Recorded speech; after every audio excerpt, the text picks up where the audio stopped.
What is going on, guys? Welcome to Eat, Train, Prosper, episode 205. This is going to be our final Eat, Train, Prosper of the year 2025. And with the wrap of 2025 marks the sixth full year of Eat, Train, Prosper. I believe we started in fifth. We're on our fifth full year. So really cool. Mega thanks to Brian for being with me for this long. It's very cool to get to hang out.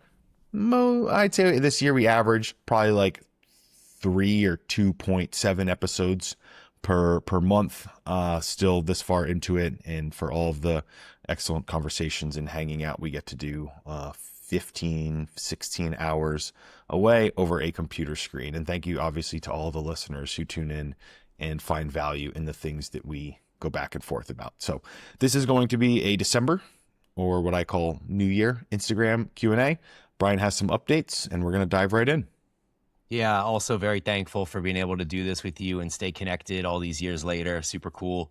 Also kind of cool that we're just over 200 episodes in 5 years, which means we're averaging a little over 40 episodes per year. Like you said, this was probably our slowest year. But still kind of cool that we're averaging over 40 a year across the lifespan. So hopefully we can keep that going in some capacity over the next few years as well. Okay, so jumping into updates, I have 3. We have had another, what they call a PSPS in Boulder. It's a purposeful shutdown of power. They do this ahead of heavy winds in Boulder. This is like the 3rd time they've done it now. So they give you a warning. They're like, hey, we're going to shut your power off. Prepare ahead, blah, blah, blah, which is actually kind of cool that they do that. Also kind of annoying that we have to deal with this. Been considering getting a generator, as a lot of my friends have now done that. As it's just like, you don't exactly know when the power is coming back on. It's at the peril of the winds. You don't know if when they purposefully shut it down, it's going to then have delayed effects of when it's actually restored because power lines blew down or a tree there or whatever. It's up in the air. It's ambiguous, and it's really hard to plan and keep your food fresh and all of that stuff. So it's been annoying. They've also canceled school because when there's no power, school can't happen. So much for like having school Wednesday, Thursday, Friday. We're just like sailing into winter break with the last 3 days, no school. So also kind of annoying as parents there. The winds were so heavy yesterday. It blew over an entire like 70-foot pine tree across the road right by my house. It just snapped right at the base. So I was kind of hesitant to go outside and like do any cardio in that crazy wind. So I did what I have done in the past, which I create these, like, I call them house AMRAP. So I use like rowing and burpees and shuttle runs in my basement and stair runs. And it basically turns into like a CrossFit workout. So I did a 60-minute AMRAP yesterday since I didn't even get to get outside at all. And it was terrible. I wanted to quit at like 20 minutes, at 40 minutes, and then I got to 50 and I was like, man, I'm so close. I guess I just need to finish this thing out. But it brought back like all the memories of CrossFit and all the terrible body feels and the like spasming on the floor at the end like a dead animal. Luckily it was all mostly body weight stuff, so I'm not sore or anything today, but nice reminder of why CrossFit is not part of my daily agenda anymore at this point. Okay, second update. I am now a little over a week into my TRT. This episode is actually being recorded on Saturday. Usually we do Tuesdays, but we had some delays with Aaron's training camp in Bangkok. So I'm now like a little over a week into my TRT. Aaron and I have had some back and forth about the dosing process because my vial of liquid is supposed to be 3/4 gone now since I've done 3 of my 4 doses, but visually it looks almost identical. I've gotten on Reddit and on ChatGPT, and all of these sources are telling me that this is normal. This is how it goes the first time you do TRT. It's a visual illusion, an optical illusion is what they call it, in that the rounded bottom of the vial is such that it looks as if you're not using any of the oil, but you actually are. So I recorded a video of my whole process and I sent it to Aaron, and he was like, yeah, something seems a little sketchy here. Really not sure if I'm fully dosing myself at this point or if I'm essentially microdosing TRT maybe. So after I do my 4th dose tomorrow, we will see if the bottle is gone as it's supposed to be or whether it still looks the same as a full bottle. And then I maybe need to like reconsider how I'm doing this. But Chat GPT thinks I'm doing it right. So for the moment, I'm continuing as planned, and we'll see, what happens to the vial at that point.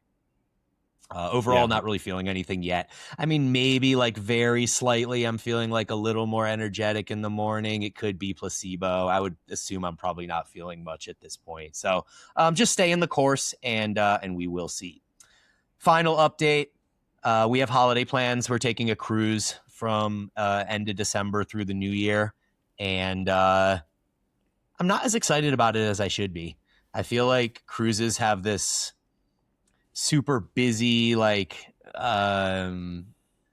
just very alcohol driven party vibe to them. And I'm just not the type of person that likes to be stuck somewhere. I like to get my body out and move in nature and all that sort of stuff. So a little hesitant or apprehensive about being trapped on a boat for 7 days. I know we're docking and going places, which is cool. I'm looking forward to that. But I don't know. I guess we'll see. I haven't been on a cruise since spring break in college. And so this will be the first one I'm doing with a family. We'll see how it goes. And that's pretty much all I got. How about you? Yeah, I did forget I had an update. So I spent Wednesday through this past Friday, so like nine days in Bangkok. So my friend Ben Broughton hosts a training camp, Ben Hanst Bangkok training camp each year. And this year I was invited to teach. So I did my first ever in-person training in a gym with other leading other humans through training sessions. So I'd have a group of 2 or 3 with me, taking people through training sessions hands-on. So that was pretty cool. And then I gave my first professional lecture in person as well. So 2 things. I was much more nervous about the lecture. I had like a 2-hour block to teach, and my presentation was mastering client communication for superior coaching results, which is something that I feel pretty passionate about inside the space. And then training was really, really cool. So I just got to take 2 or 3 guys through push pull legs, and then I had a 4th day and we trained push again. Each day different group, so it was a lot of fun just teaching things that I've learned over my 22 years training in person for the first time, and everyone was very, very receptive, had a really good time, and it was a very, very good experience for me.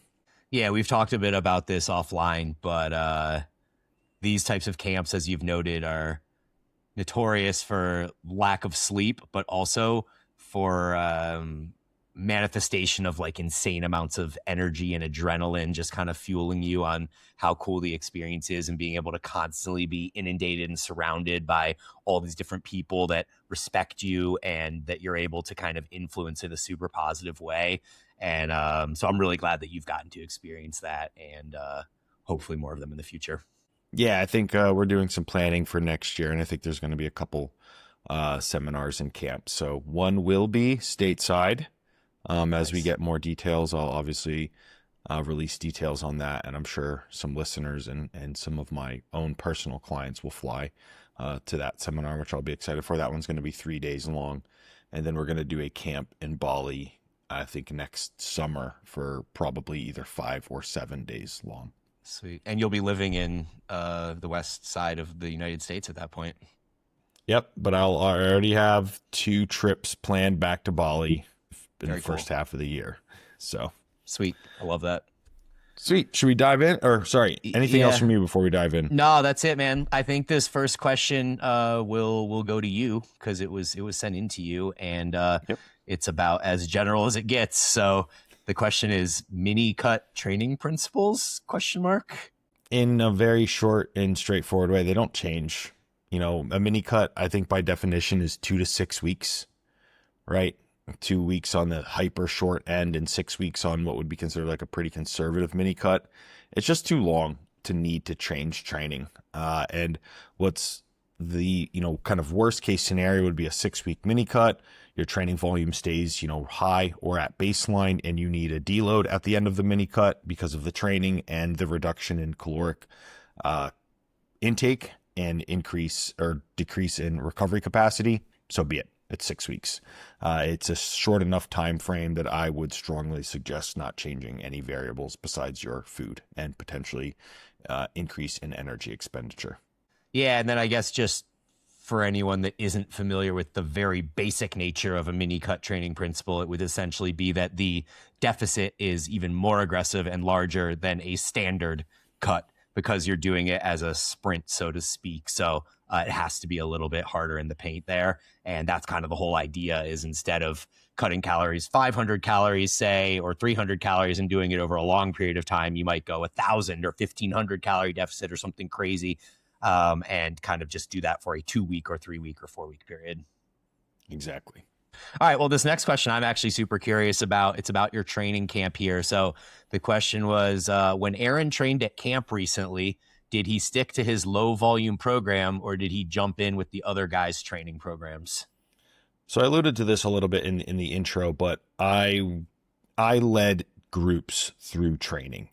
And the goal of the camp is for them to learn as much as possible and to push them and to show them what training at a high level looks like, like a pro bodybuilding level. We had natural guys, natural pros and stuff there as well. So pretty much I did not train my low volume. I trained high volume to maximize what we could get out of the attendees for the training sessions that we had. It would be, I think, a disservice to the camp attendees if I was like, okay, we're doing 4 exercises today, one set, and move on. I would never do that to people attending a camp. So I pivoted and we made jokes about it over the week, but I had an approximate 4x increase in volume overnight across the days. Yeah. How did that manifest in like soreness or fatigue or anything like that? Fatigue was more a factor of the diminished sleep volume because I still had all my normal coaching, what's that word? Responsibilities to attend to. So it was very, very early mornings, late nights, but I was moderately sore, but not crushed like I had expected, which was pretty interesting. But at the same time, I kind of knew, for example, the leg day was like crazy. And obviously with legs, it's I don't know, kind of like like an ego thing. Like everyone has to train really, really hard. We all crush ourselves. So my group, I ended us with 20 set Widowmaker rep, 20 rep Widowmaker set on the leg press with a pause in the stretch. And then in full kind of, having to be the leader, I didn't want to put an extra plate on, but I knew if I put it on, I could do it. And yeah. I was like, God damn it. I really don't want to put this extra plate on, but I need to, I need to lead from the front for my team.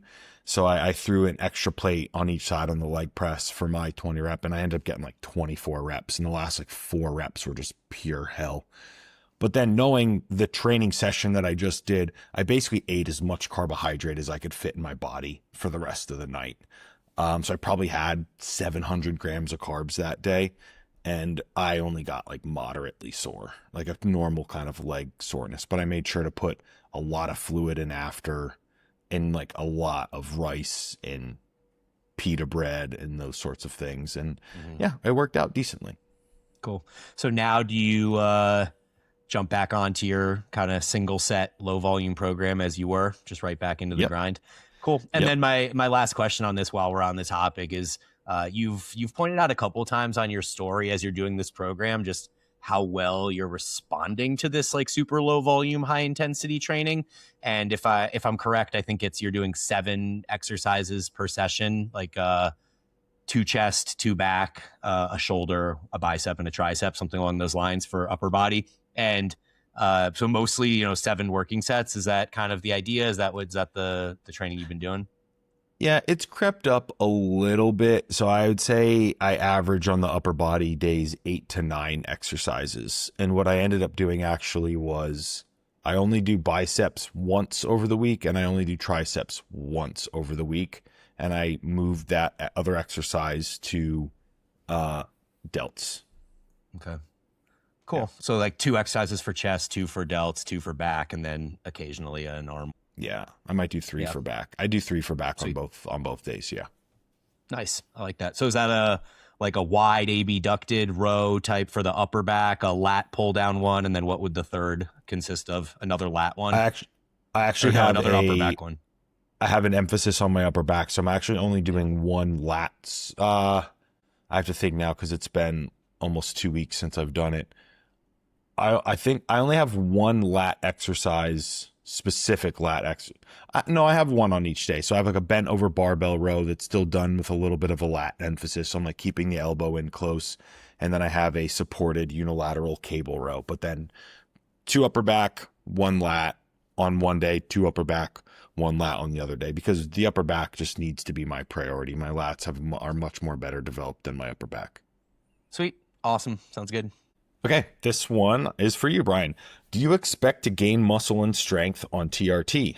I gained 6 to 8 pounds pure muscle in the first 6 months at 200 milligrams per week. Yeah, I mean, that is a larger dose than I'm doing. I've talked about how I'm, around 100 milligrams a week, so 50 milligrams twice throughout the week.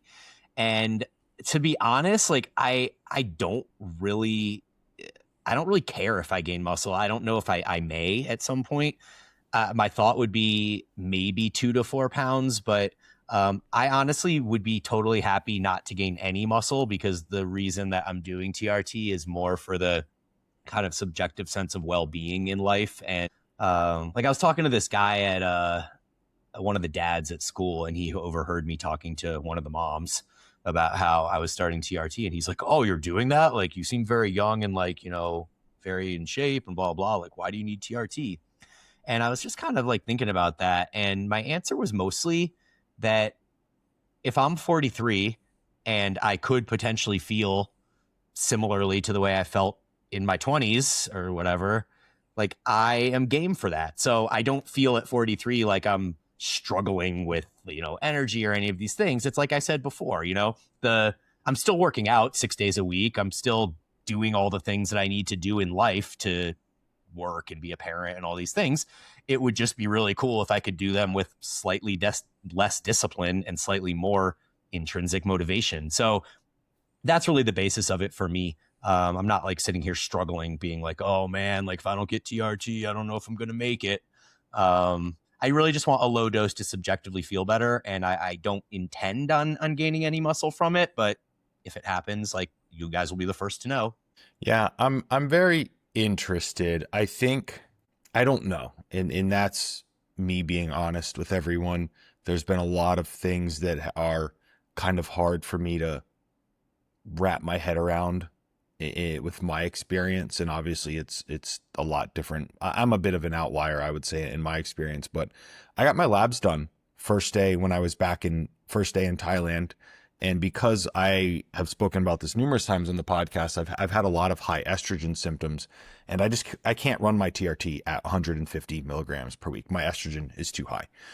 And by too high, I mean symptom derived, right? Sex drive gone. I'm super, super watery. I get like retention around my ankles and stuff, which turns into an absolute disaster when I fly. So I knocked it down to 125, and I got my labs taken day 1 in Thailand. I've been running 125 since I got back from, what was that place I went for my honeymoon? Japan. So I got back from Japan on the 19th. So I had, I got back on the 2nd. So I had like 9-10 days at the reduced dose. Okay. And that, using an enanthate, is approximately, enough for that time to clear. My test came back physiological,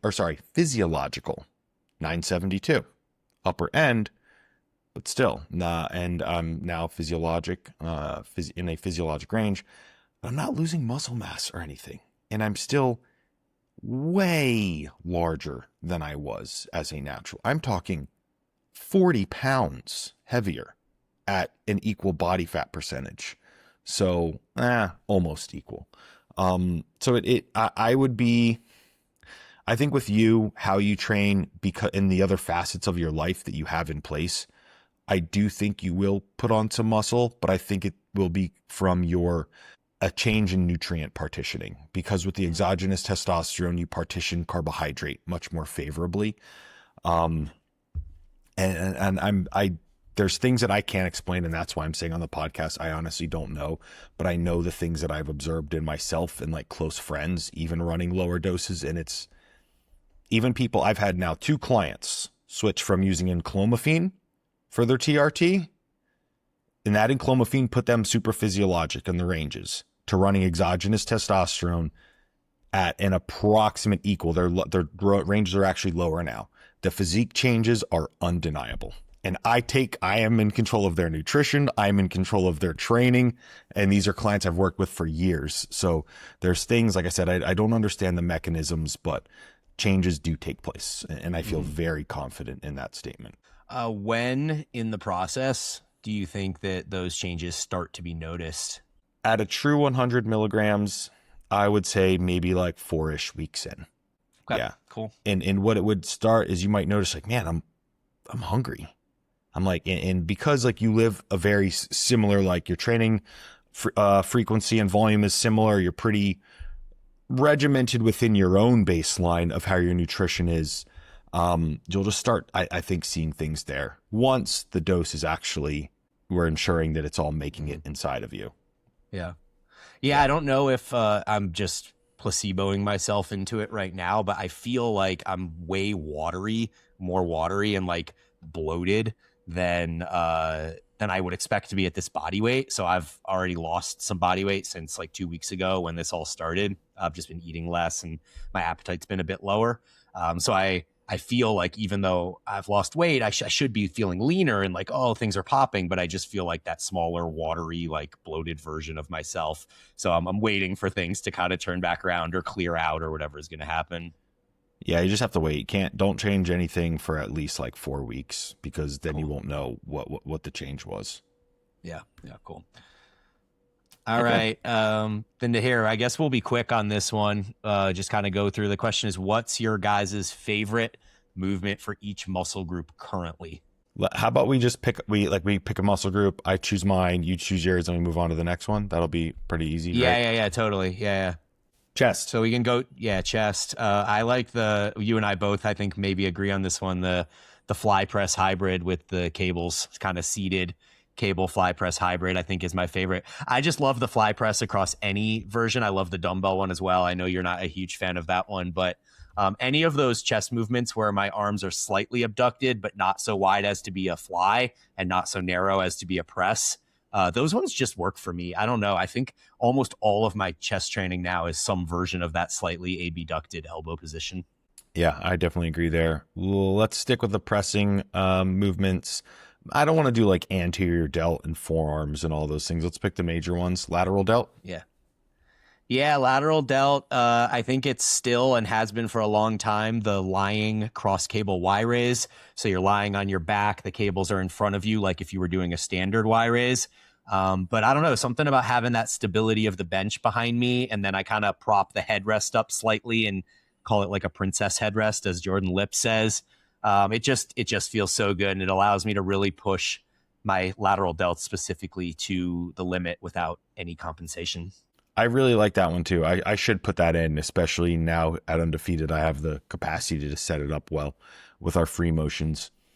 Mine right now would be the Gymleco standing lateral raise machine. It has a really nice counterbalance that drops off in the short. So the counterbalance pivots like this. So it gives you no support in the lengthened and then drops off in the short. So that one's really, really nice. I am enjoying that, is what I would say currently.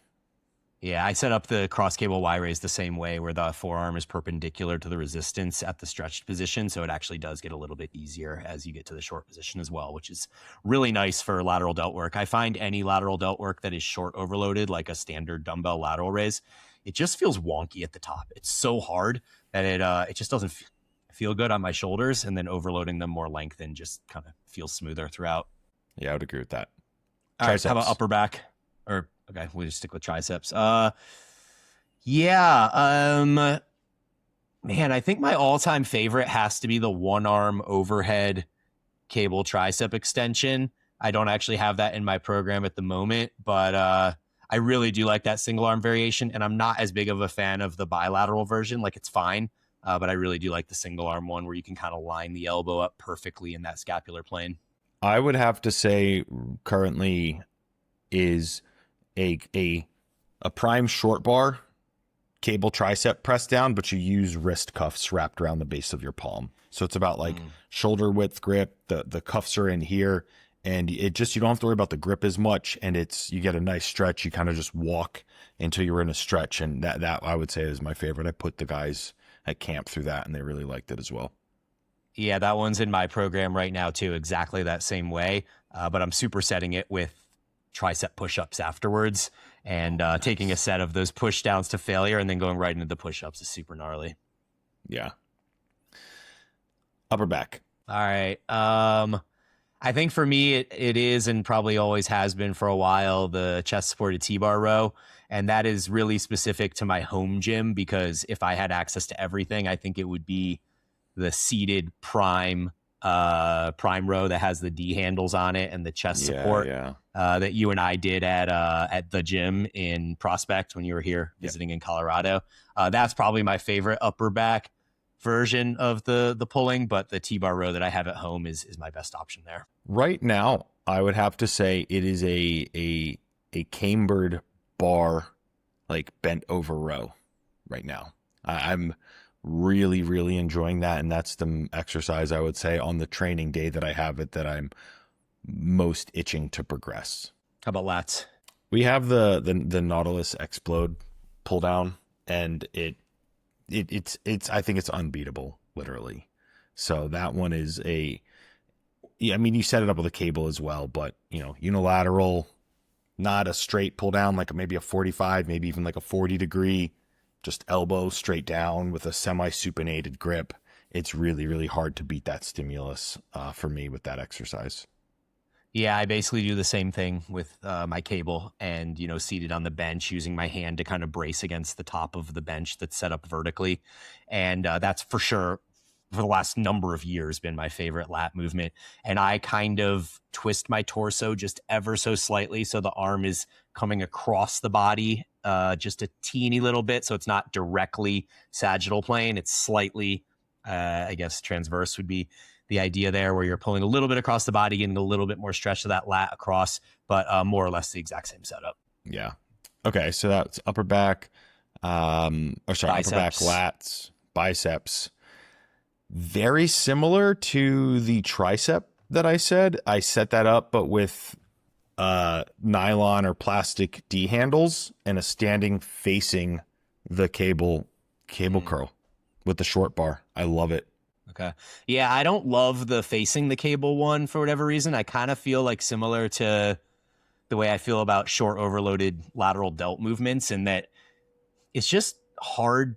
On really short overload movements, it's kind of hard to assess like exactly where failure is, because it almost feels like you can always do like a little bit more. And like even just the 1% little bit of elbow flexion coming forward or torso lean, like can change your ability to get 1 to 4 more reps. And I don't love that ambiguity. So I prefer the movement to be done as a face away curl, because I think that lengthened profile makes the movement much easier to kind of assess where you are in relation to failure, and also to kind of pin your elbows down. So you and I have talked about how when we curl the face away, we like to pin the elbows back and kind of like pin them against the lats in a way so they don't move. And that's something that you can't really do in the facing cable curl. So I really prefer that face away version, and that's kind of the primary one that I use. Yep. Perfect. I think that's it. We could do like calves and abs and stuff, but I think that's probably fine for today. Okay. Yeah. Yeah. Can I use the big 3 all the time? You always seem to alternate cycles with and without them. Why? Yeah. I've had this question a lot between my various programs and stuff, and you get a lot of people, especially those coming from like that CrossFit background, that have so much of their identity tied to the squat, bench, and deadlift, and they just want to do them all the time. And so the main reason I don't is because, for the most part, we're running hypertrophy programs, or at least the goal is some version of like hypertrophy plus sustainability. And so the majority of people's goals are not simply to be the strongest that they can at squat, bench, deadlift. And if we're choosing movements to use in a hypertrophy program or even, a long-term sustainability program where one would like to be able to train for the next 15 to 20 years. I just feel like there are better choices of movements that you can use. And so I don't not program those movements. I just don't program them all the time. So I like to program through a periodized way in which we have, 12 or so weeks of hypertrophy. And then we have a strength cycle where we'll usually include those movements in a lower rep form so that we can kind of continue to hammer them, work on the strength piece, scratch that itch, so to speak, and then go into somewhat more of like a hypertrophy metabolic cycle and then back to like a pure hypertrophy. So over the course of the year, we're generally doing those movements for 2 bouts of 6 weeks each, where to me, that seems like a sufficient amount of time for a general population to do those movements. If you really wanted to do them all the time, I think that's fine. I think if you're not a performance-based like powerlifting type trainee, it seems like there are just better movements that would cause less fatigue and still allow you to get the stimulus that you're after without training them all the time. And to be honest, I've also even found through people that have asked this question before that when I tell them that, hey, if you just hammer RDL really hard for this cycle, then you go to the deadlift again, a number of weeks later, you might actually find that your deadlift improves simply because you have better midline stability and better posterior chain activation and all of these things that come from using the RDL as your primary movement. And if you were just always deadlifting and making an RDL like a secondary movement, you may not be able to harness some of those same gains that you'd be able to get by alternating between them. What do you think? I mean, can you use the big three all the time? Of course you can, right? I very rarely program them, and because all the programming I do is hypertrophy based. If I have a client who comes to me and is like, I want a really good strength program, I say, great, I'm not the resource for you to provide that. You can. It's just like Brian said, if we have a hypertrophy or physique is the goal, most often there's just better tools to fit that job. Simple as that. Okay, this one is also for you. You also never program workouts with legs 3 times per week. Why? Yeah, we've talked about this on the pod before as well. I just really think that with the primarily dominant lengthened overload of most lower body movements, it becomes really hard to successfully train and progress legs 3 times a week. With that said, I do very much believe that there is a way you could program legs 3 times a week, but you would have to be very precise about the inclusion of short overload movements, those essentially being the ones that cause less damage, like your leg extensions, your leg curls, your barbell or your glute bridges in general, your cable kickbacks, and the adductor and abductor machines and things like that. So because on a general population level, it's really hard to ensure that everyone has the right equipment across the board to be able to make this work. That would be the main reason why I don't. But with that said, we actually have a brand new cycle starting at Paragon in January on the 5th, which is our booty shoulder specialization cycle. One of our most popular cycles ever. We did it in 2021, again in 2023. So bringing it back in early 2026. And in prior years, I never programmed 3 leg days in that cycle for all those reasons that I just said. But this cycle, I'm changing it up. And just for our 5-day program. So we have a 5-day, a 4-day, and a 3-day. Obviously, I don't think you can program legs 3 days a week in a 4-day or a 3-day program. So on our 5-day program, I have a day that is quad and glute dominant to start the week, or no, hamstring and glute dominant to start the week, and then quad and glute dominant to end the week. And both of those are a little bit more lengthened, overloaded. And then in the middle of the week on Wednesday, we have a little bit of extra glute work thrown in. So I can't call it a leg day, but we have some short overload glute exercises on Wednesday. So for anybody that is craving 3 lower body days and some capacity, you get to hammer them super hard on Monday and Friday. And then on Wednesday, you get some kind of short overload glute work in there. So for the purpose of a glute specialization cycle, this is kind of my best attempt at being able to figure out a way to put it into practice. And we'll see how it goes this cycle. All right. How about we kick this next one to you as well, and then the next one we'll send to me. Sure. How to design a 2 times per week training program. How many days per week must one train to make a split, using air quotes here, optimal? Yeah, I think the latter part of the question is like to make a split optimal. So the question, I think they know the answer to the first part of the question, which is why they asked the second part of the question. How to design a 2 times a week training program. I think it has to be full body. I don't want to go into like the precise design of how one might do that, aside from just saying that it probably needs to be, or it does need to be full body if you're training twice a week. Unless you're, a hybrid athlete that's doing a shit ton of cardio, then maybe you could get away with like 1 full body and 1 upper body session or something like that, depending on what type of cardio you're doing and how it's orientated throughout the week. But I think in most cases, 2 times a week needs to be a full body program. You're getting 3 to 4 days of rest between your days, etc. Maybe that would obviously change if you're a weekend warrior. Like I've seen people who are like, I can't train Monday through Friday, but I'll train Saturday and Sunday. In that case, I do think you have to probably do an upper session and a lower session. I don't think you can fit 2 full bodies in there. But I guess one thing to note here as well is we're offering a new program at Paragon starting in January as well. So this is just becoming an ad for Paragon, but many people have questioned whether we would start a 2 times a week program. And these are usually people that are doing some sort of hybrid pursuit, like they're training for high rocks or they have like a marathon goal or something like that. So we're putting out a 2 times a week full body program now for the first time ever. And if you want to see how I design it, come join us on January 5th. As far as how many days a week must one train to make a split optimal, I'm not sure if 3 days is enough to say like this would be like a push-pull legs would be like my idea of a split in that case. At that point, you're still training each muscle group only once per week. So you would need a significant amount of volume to make it worth it to take 6 full days of rest before hitting that same muscle group again.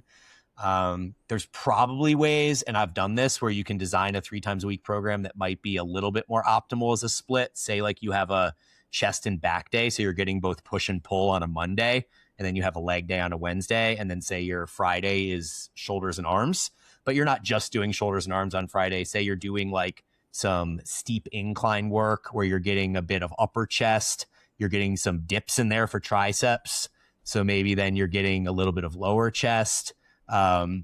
Maybe your bicep work has some narrow grip pull-ups in there, so you're getting a little bit of back work. And so I think there's some ways where you can make it a little bit more optimal for the upper body on a 3-day-a-week split. But in most cases, if we're chasing the word optimal while using a split, I think you're probably going to need at least 4 days a week of training at that point. What are your thoughts? Yeah, I mean, a 2 times per week training program, it's full body, unless it's the weekend warrior, like you said, upper, lower. And then how many days per week must one train to make a split optimal? Optimal is there's a constraint called your life to which optimal applies. And I hate that that's the answer, but it is, right? If your constraint is you can only train 2 times per week, then you train, how many days per week? Then you train 2 times per week, right? If you're like a young, early 20s, you have a professional job, you make sufficient money, you have a decent amount of time on your hands, you could probably train 6 days per week if you really wanted to. You could make that optimal. If your recovery is sufficient, you can train 5 days per week. Typically, the more frequent you can train, the more food you can eat, the more increase you can put in your recovery capacity. But again, life is the constraint, not the training split, unfortunately. Yeah, that's good context. All right, next one for you here. If a female has subclinical test levels, does she really need to supplement? Can she build muscle without it? Well, let's answer the second part first. Can she build muscle without it? Yes, of course. Maybe it is less than if the test levels were at a, optimal subclinic, that wouldn't be the proper terminology, higher end of the physiologic range. You're probably going to have each proverbial push of the pedal will drive you a little bit further, right? But But does she need to supplement? And I'm not sure in the context of the question, are we talking about HRT or are we talking about natural testosterone boosting supplements like a boron or something like that? Does she need to? No. I do not think you need to do anything. And I would say in many cases, the supplementation route typically leads to just frustration and a lighter wallet. The most important things are to take care of your big lifestyle factors: sleep hygiene, adequate fat intake, adequate total carbohydrate intake, not having an unnecessary high amount of cardiovascular activity, and. So in my experience, those things typically hold down, testosterone much more than the latter, but I would not say you need to supplement. And yes, you can still build muscle with subclinical testosterone levels. Yeah, my assumption when reading this was that they were talking about HRT, but now that you mentioned supplement, like that does sound a little bit confusing. What would be the symptoms that a female would experience with low test levels? Would it be similar to what a guy would experience? Yeah, low libido, a lower amount of drive, diminished recovery capacity, a diminished kind of level of kind of oomph in your training, like the amount of aggression you can bring into training, brain fog, potentially a lower enjoyment of life. Like the way that there was times where mine was, I can't say it was ever low, but the symptoms of low testosterone were there. And the way that I can always most accurately describe it is the colors didn't seem to be as vibrant when you look at the world. I would look at, fortunately here in beautiful Bali, you have these rice field landscapes with trees and stuff. And the greens just didn't seem like green. They seemed like a really muted color. And that was like a very good way to explain it. I'm like, the colors don't seem to have the same color. Like everything seems like a shade of a gray, like a grayscale almost. And then when they're not like that, I'm like, oh, wow, the colors are popping and vibrant again. Like there's a pep in my step. I'm happy that like the feeling of the sun on my skin feels warm and vibrant. That's how I would describe that difference in feeling for myself. Yeah, that's interesting. Kind of related, just because out of my own curiosity, do you know if there's a way to assess androgen receptor density, in that you mentioned, your levels were never subclinical. They were always in the 400s or 500s or whatever, but you felt this way. How would one know whether, for me, say I was at 330 like I've been, but maybe my androgen receptor density is better and thus I'm getting the same benefit from 330 testosterone that maybe someone else gets from 600 or something along those lines? Like, is there a way to assess that? Yeah, you go on testosterone and see what your response is. Okay, noted. All right, cool. Not that I'm aware of it. There's something called CAG, I believe it's CAG repeats, that I think you might be able to get information on with some specific versions of genetic testing. But I'm speaking like very, very, very far outside the bounds of anything I feel confident saying. So potentially, but I'm not sure. Okay, this one definitely seems like a Brian question. If I do cardio on a bike, how do I know I'm getting cardiovascular adaptations and not just my heart pumping oxygen to my muscles? I should clarify that I'm not very used to cycling. I just use it as a cross training instead of running. And then says, I'm referring to when they're doing cardio, but it's a no.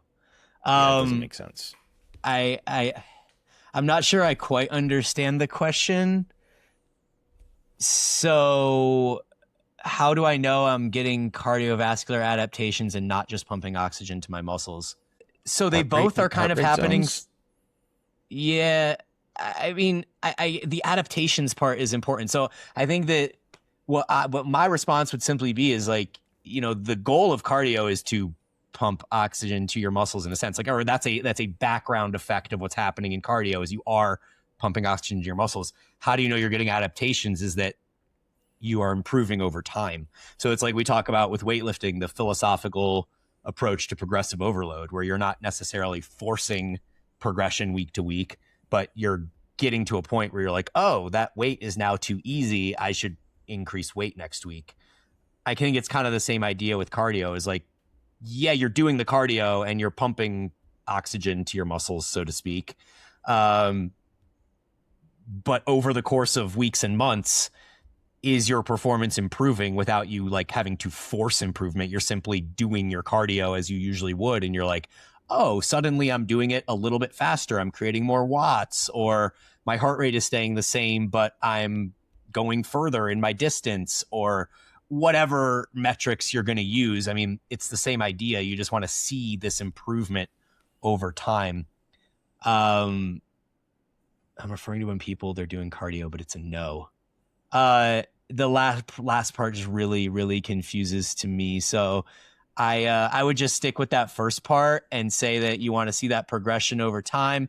If you're using a new modality, like if you're a runner and you're just picking up cycling as a way to kind of cross train a little bit, then you would want to see that improvement in your primary cardio. So you're using cycling as a way to, quote, pump oxygen to your muscles. That's great. That's important. That's probably going to help your running in some way. But if you're just kind of going through the motions on the bike and you're not actually seeing any improvement over the weeks and months in your primary objective, then it's probably not working the way that you thought it was. So yeah, I would just kind of take it from that angle. Yeah. Listening to a recent episode of Revive Stronger with Kenny, it seems many top natural pros train low volume to failure. Why is that such a contrast to what's advised for the general pop from those doing and communicating research? Yeah. Did you happen to catch this episode? I did not. Okay, cool. It was actually pretty interesting. So this guy, Kenny, he runs a YouTube channel, I think, called Longevity Muscle. And he's been doing it for a few years now. And he essentially interviews top natural pros. I think his first guest ever was Jeff Alberts, and he's obviously gone through the list of 3DMJ guys. He's gone into the bank and interviewed guys that were like top natural pros in the 90s and early 2000s, guys that don't even compete anymore. I've actually heard a bunch of the names and stuff throughout the years from just my involvement in the industry. So it's been kind of cool to tune into some of those episodes and hear from some of these guys that I used to follow in my early days when I was just getting started, as they kind of talk about the history of their training. So it's actually kind of a cool podcast or YouTube channel if you're interested in any of that stuff. But yeah, one of the things that does seem to be a trend across those episodes is that I'd say in my experience listening to it, 60 to 80% of the people he has on there would train in a manner that I would consider to be low volume, high intensity. And I'll say that that probably is something like under 8 sets per muscle group per week with pretty much most things to failure. And they span various training paradigms from, full body training 3 times a week all the way up to a body part split, bro split style, but really sticking to this kind of like low volume training approach. And I do find that very interesting because I think the latter part of the question where it says, why is this such a contrast to what's advised for the Gen Pop from those doing and communicating research? So I'm thinking of like, Milo Wolf and Eric Helms and like other kind of top voices in the industry that are promoting these kind of higher volume training programs. You can look at what like Milo did the 52 weeks, 52 sets per week thing. He like literally tried it himself when that study came out just to like see what would happen. Helms has been famously using 30 plus sets per muscle group per week for his upper body now for the last year or two and getting amazing results. And then obviously you just look at the research itself. And aside from that 52 sets a week study, you have the meta-analyses from the data-driven guys that seem to trend toward more volume being better, with really no limit. It just kind of like slowly begins to level off almost like in an asymptotal type way. And so why is that the case?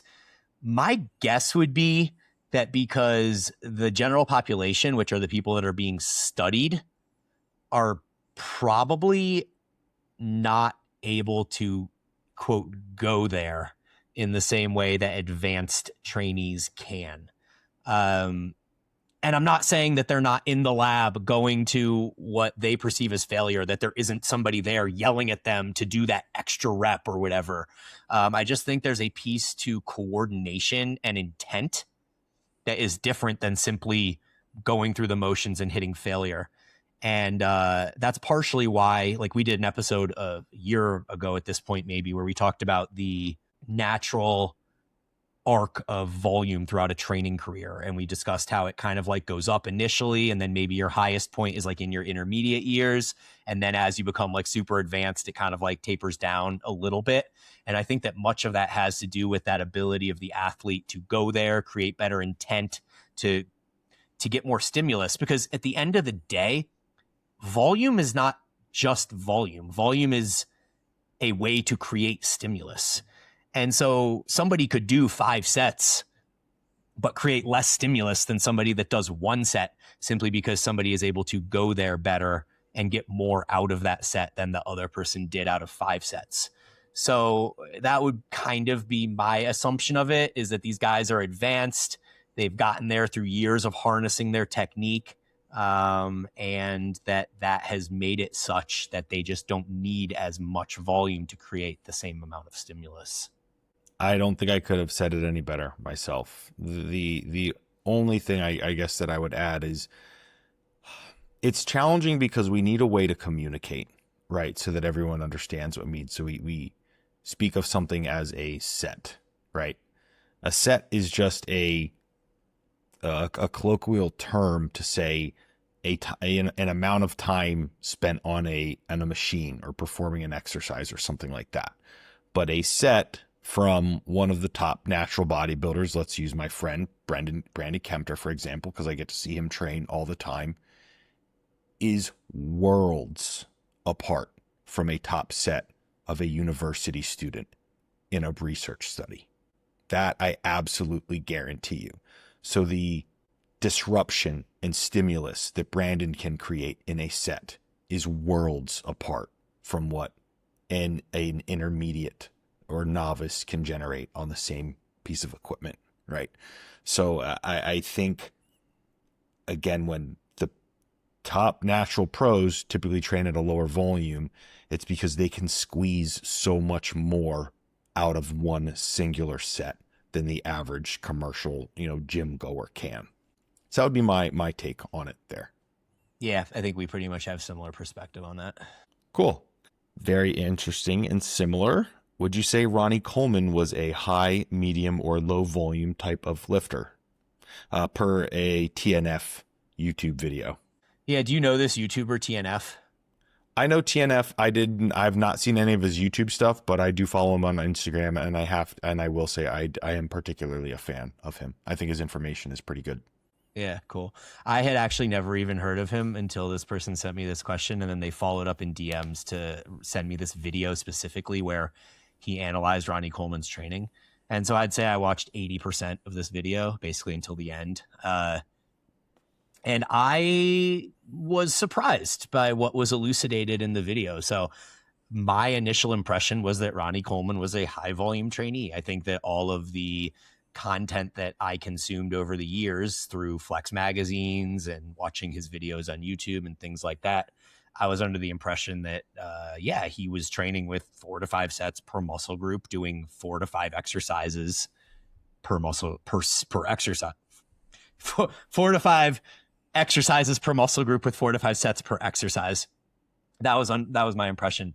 This video seemed to elucidate that Ronnie Coleman was in fact pyramiding up all of his sets. And so he used a number of examples. He took him through like a chest day, a leg day, and I think it was a back day.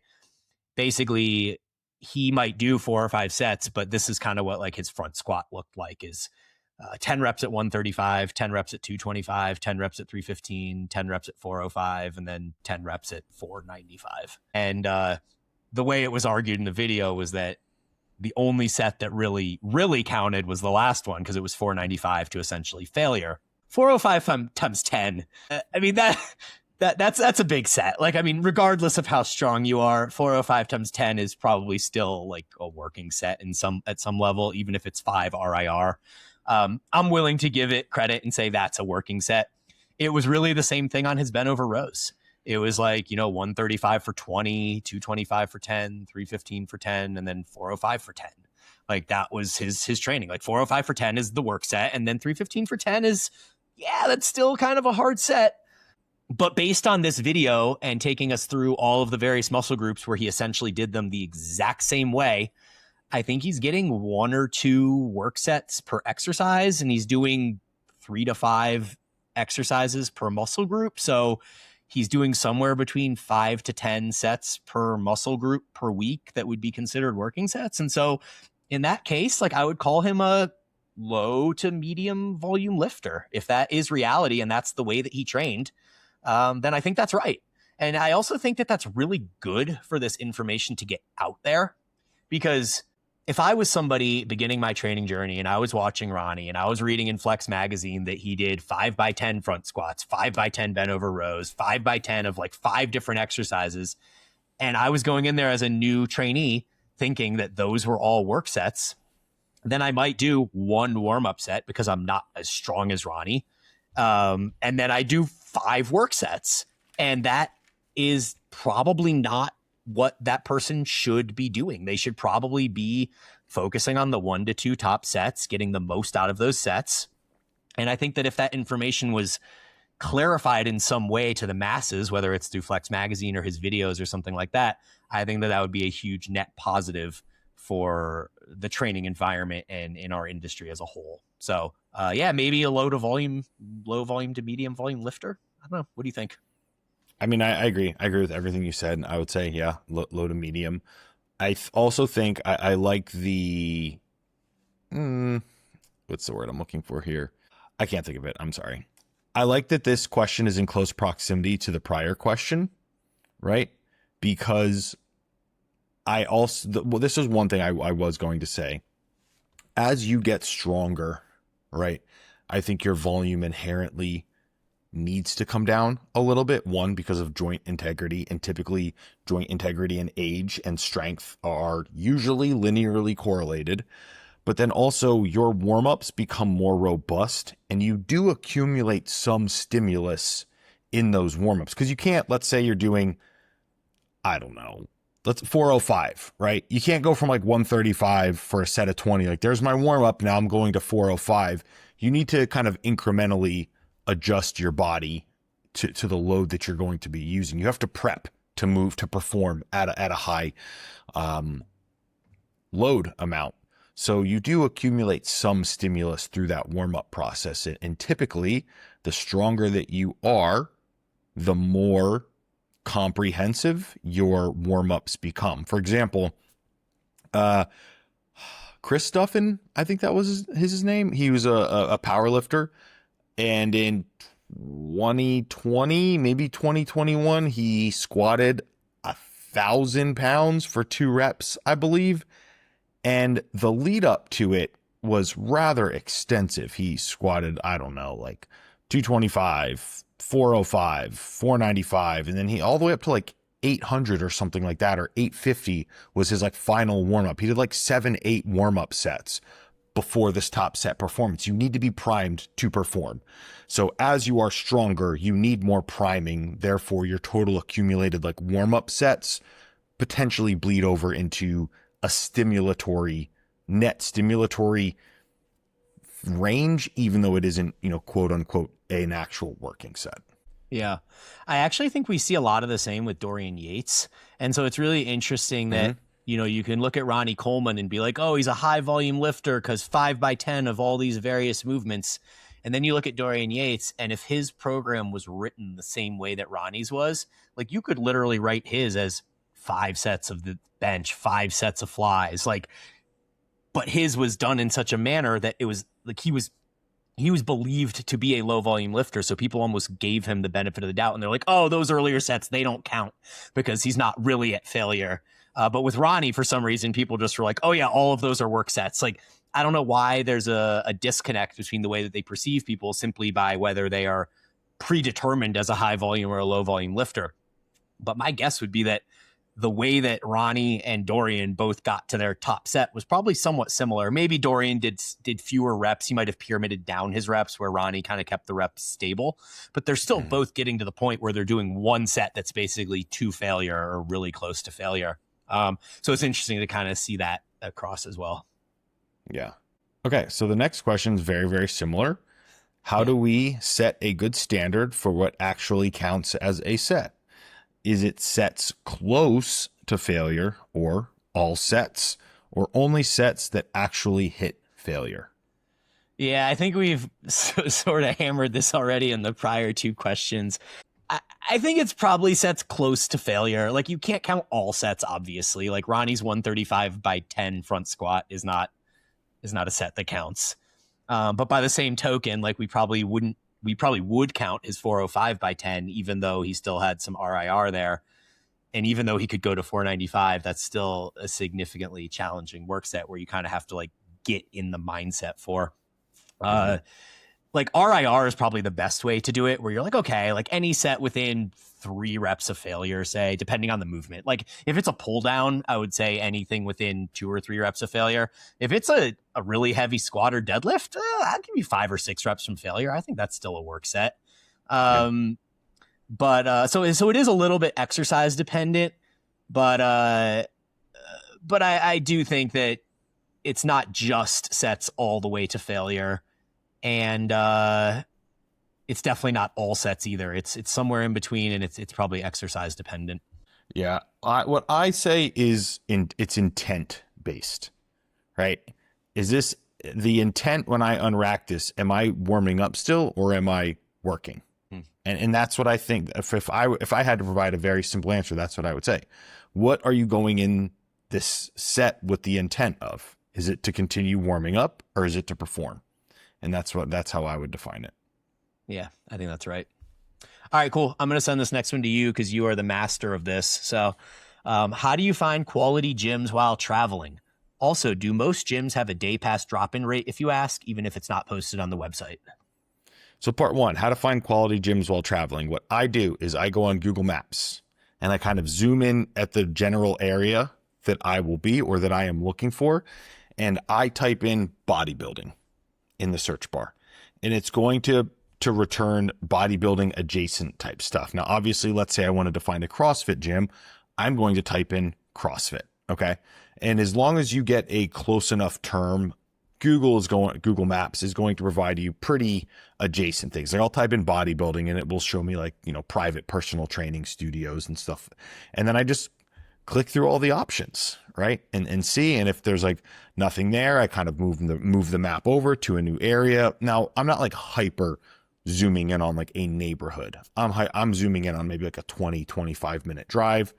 And then I look through the photos, right? You can typically tell from the photos the type of gym it is, the type of equipment in there, those sorts of things. I narrow down a list, and then I might look for them on Instagram, where I can find more posts or tags from other people there and see and make my decision from there. If they have a website, I'll pop on there, see what it says, or sometimes I'll just DM them on Instagram and say, hey, I'm coming into town. I love what the facility looks like. Would love to drop in for a day. Or sometimes I just show up, right? As a gym owner, which, I guess technically that is true.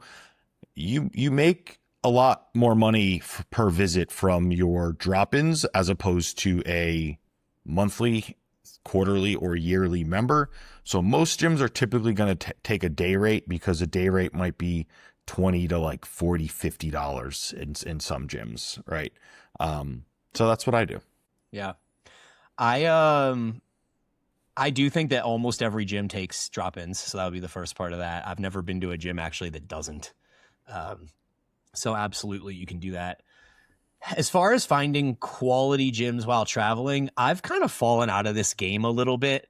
And that's simply because I think that while I used to almost feel as if finding the best gym and dropping into a gym was sort of like the highlight of my travel in a way, I just don't feel that way anymore. And so in most cases, I plan my life so that I don't even have to go in search of a gym. I think part of that also is now that I have kids, that's kind of changed a little bit too, because if I get a little bit of personal time when I'm traveling with the family, I'm probably not going to use that personal time to go off and find my way to a gym, spend an hour and a half in the gym, find my way home from the gym, basically a 2 to 3 hour experience away from the family. It's fine. It's much more conducive for me at this point to bring my rings, set up them on a tree branch, do some pull-ups, do some push-ups, maybe throw in like some pistol squats, call that like a fine workout for the day, do my cardio, go for a run, something like that, where I can fit that in while hanging out with the kids or in like a 30 to 40 minute window or something like that. So it hasn't been a priority for me recently. So I actually can't even say that I've gone in search of a really quality gym in a number of years. But I did used to really enjoy that when I was traveling, and it used to be something I would really look forward to. Like I would plan my travel and being like, wow, there's this like really cool gym that I get to drop into and experience. And I just don't have that experience anymore. It's been a little over half a decade probably since I've even done that. So I think following Aaron's advice there is probably best. Yeah, I live for that shit. And oftentimes when clients like, they're like, oh, I'm traveling here, do you know any gyms? I'm like, let me take on this non-revenue generating project that I don't need to do right now, but I'm like itching to find this sick gym for you to go to on your trip. Yeah, dude. No, I'm totally with you. All right. Next question. I'll kick over to you for the moment. What strength number are you most proud of? As in what lift and how heavy? I think it would be my snatch back in the Olympic lifting days. I have it on video. I don't remember exactly. I think it was 116 kilos, which is 255. 252, 253, something like that. 255. I think it's 255. Yeah. Okay. Yeah. So that was 2014 or 2015. I would say that was, I cared so much about it and I wanted it like so badly. So that's what, and because I sucked at snatching for so long, which I'm sure you remember, Brian. So that one felt like really good to finally move like a respectable number because I was so poor at it for quite a while. Yeah. I 100% would say my snatch too. That was the first one that came to mind for me. My number was also 255. I did it in pounds, not in kilos, but, I know 116 is 255 because 115 is 253 or 252 or something like that. So we basically have the exact same snatch number, and it's most proud for me, not because like in your case, how it was such a work in progress for you and you had to put so much time and effort into it. I think for me, snatching actually came a little bit more naturally in that I hit 255 in my second or third year of even doing CrossFit Olympic lifting at all. But the thing that I'm the most proud of about it is that I have always been relatively poorer at squatting. So based on where my back squat was at the time, which I think my PR was 385 at the time that I snatched 255, that's significantly more weight in the snatch than one would expect to be able to snatch given their back squat strength. And then since that point, I did do a back squat kind of specialization thing where I got up to, I think I hit a 415 or 420 single or something like that. So I'm also really proud of that number because for somebody that had never squatted 400 before, to be able to go from like where I ever was 385 or 390 or whatever up to 415 or 420 as someone that had been training 15 plus years at that point, that felt really cool for me. So I would say the snatch, the back squat, the clean, like I clean 320. Again, that's kind of a big number based on where my back squat was at the time. So I feel pretty cool about that. I think what it basically demonstrates is that I'm more technically proficient than I am strong. And so there's a part of me that kind of likes that as well, that like I'm just good enough at those lifts that I was able to manifest something that I was proud of there. So that was super fun. Yeah, those were like, I vividly remember that lift and knowing that I had it that day. And I think it took me like my fifth or sixth try. It was fun. And I remember the day that you snatched that 215, like, or 255, I can vividly remember exactly where you were and exactly where I was, which is really cool, to still have those memories and stuff of these memories. I really don't necessarily need of memories of your PRs and where I was in the gym and stuff, but it was those very were cool. The days, man. That's awesome. Okay. This one, our final question, if you've been training seriously for approximately 5 years, but you barely ever did any direct arm work, no curls, no tricep direct work, do you think you could still get almost quote unquote newbie gains in your arms once you finally start training them? No, you can't get newbie gains. Can you get almost newbie gains? I don't know if I'd even go that far. And the reason being that you are training your arms if you've been training for 5 years. Like if you were training your back and your chest and your shoulders, you are training your arms. You're not training the primary function directly necessarily. Specific to the triceps, it's likely that you didn't really train the long head very much because through all the pressing, you're going to get lateral and medial head.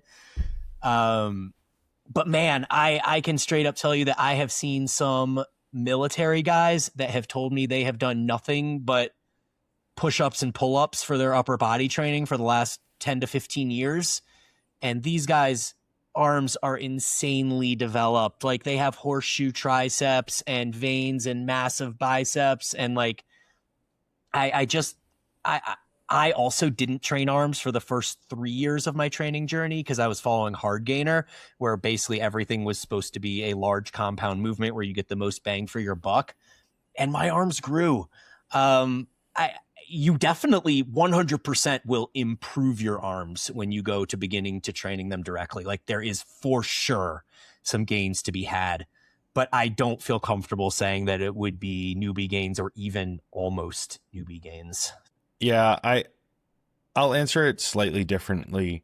If your arms are pretty small relative to the rest of your physique, like a purely obvious weak point, you may get some easier gains to be had by actually training them. But if your arms are pretty much on par with the rest of the physique development that you have, like Brian said, you've probably gotten sufficient stimulus through your compounds and what I would consider, I guess, like a positively framed collateral damage of the work that you had been doing. And you probably will not experience this explosion in your arms that would put them into like a strong body part now. So if they suck and you start training them, you'll probably bring them up to the rest of your physique. But if they're already approximately on par with the physique that you already have, I don't think you're going to like supersede that and just have these giant arms in your physique now. Yeah, I think that's a really good point. And it actually makes me think about how people that first start training are probably not even very good at taking the arms out of their movements. Like when someone first begins training back, they're likely pulling with their biceps a lot more than somebody that's a seasoned veteran and knows how to target their lats really well by focusing on scapular depression and driving the elbow down and all of these various tools. You're likely pulling with your arm using a lot more elbow flexion. And when you're doing your presses, you're likely pressing with your triceps a lot more and not really feeling like how to activate your chest properly. So my guess would be that you're using your arms more than you think you are now currently. And while you're not doing the direct flexion and extension work that you would get from the isolated bicep and tricep exercises, it would surprise me if you get anything even close to newbie gains after 5 years. Yeah, agreed. All right, guys. So that is all we have for our final episode of the year. As always, like I said, thank you for all of us who have joined us on this 5-year journey. Thank you for providing the questions and a listening ear for all the things Brian and I have an interest in talking about. And we will see you in 2026 for year 6 of Eat, Train, Prosper. Thanks, guys.